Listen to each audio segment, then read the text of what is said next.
Hello friends, তো তোমরা সবাই কেমন আছো? আশা করি সবাই ভালো আছো। আমিও ভালো আছি। ব্যাক টু মাই চ্যানেল অনামিকা বিশ্বাস।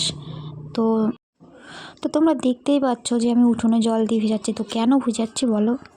তো কেন এত জল দিয়ে উঠোনটাকে ভিজাচ্ছি? তো তোমরা দেখতেই থাকো। অ্যাকচুয়ালি আমাদের বাঙালিদের মধ্যে তো পৌষ পার্বণ, তো আজকে হচ্ছে তোমার পৌষ সংক্রান্তির জন্য এত ল্যাপাপোছা হচ্ছে, কারণ বাঙালিদের নিয়মে তো জানোই কত নিয়ম। তো আমাদের যেহেতু উঠোন নেই, সেজন্য সামনে শুধু এই পাকাটা, আর ওই পাশে হচ্ছে তোমার লম্বা করে গলি, তাই পাকাটা জল দিয়ে ধুয়ে দিয়েছি, আর ওই সাইডে গোবর দিয়ে লেপেছি। তো আমার এখন লেপা পোছা হয়ে গেছে, ঘরে এসেছি হাত মুখ ধুয়ে। তো ফ্রেশ হয়ে মুখটা একটু মুছছিলাম, মুছে টুছে নিচ্ছি। তো মা ওইদিকে নারকেল টারকেল কোড়াচ্ছে, আমাকে যে আবার পিঠেটা বানাতে হবে। তো তোমরা দেখতে থাকো আমি কি কি বানাই, কি কি করি, তো তোমাদের সাথে শেয়ার করব। দেখো এখানে মা হচ্ছে নারকেলটা কড়ার মধ্যে দিয়ে দিয়েছে। এবার নারকেলটা একটু হচ্ছে নাড়াচাড়া করবে, নাড়াচাড়া করার পরে এখানে হচ্ছে মা নাড়ছে, আমি মোবাইলটা ক্যামেরাটা অন করে রেখেছি। তো যেহেতু হচ্ছে আমাদের রান্নাঘরটা অনেকটাই ছোট, তো সেরকম ভালোভাবে দেখা যায় না। তো এখানে হচ্ছে মা দুধ দিচ্ছে, আমি নাড়ছি দেখো, নাহলে লেগে যাবে, সেজন্য মা বলছে তুই নাড়, আমি দুধ ঢালে দিচ্ছি। তো এখানে দেখো মা আবার আরেকটু দুধ দিয়েছে।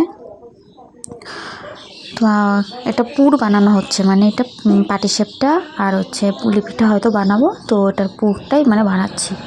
তো আমাদের হচ্ছে কি অনেকে পুর বলে, অনেকে ক্ষীরা বলে। তো দুধ দিয়ে নাড়ছি, নাড়ার পরে এখানে একটু আবার গুড় মিশানো হবে।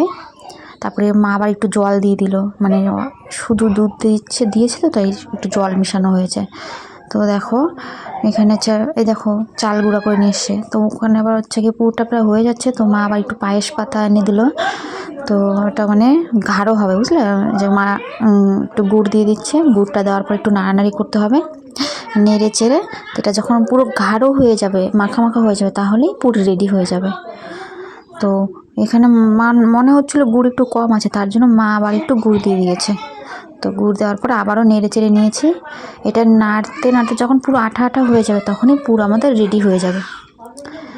তো এখানে দেখো নিচে আবার মা আবার উপরে এসে দেখলো, দেখার পরে নিচে এখানে পুলি পিঠার মানে ময়দাটা মলাম দিচ্ছে, ওটা ছেনছে।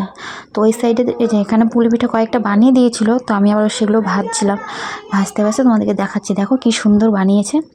আমিও বানিয়েছিলাম, কিন্তু দুজনে একসাথে তো বানালে আবার ভাজবে কে, সেজন্য আমি ভাজছিলাম, মা বানিয়ে দিচ্ছিলো। তো এখানে আমি মানে প্রথমে কিছুটা ভাজা হয়ে গেছিলো, পরে আবার ভাজার জন্য দুই একটা মার কাছ থেকে নিয়ে নিয়েছি। তো নেওয়ার পরে দেখো দ্বিতীয় খোলা বানানো হচ্ছে, ভাজা হচ্ছে। তো ভাজার পরে তোমাদেরকে দেখাচ্ছি যে কেমন বানিয়েছি। এই দেখো, তো এগুলো কেমন হয়েছে কমেন্টে বলো। টাটা, ভালো থেকো, সুস্থ থেকো তোমরা সবাই।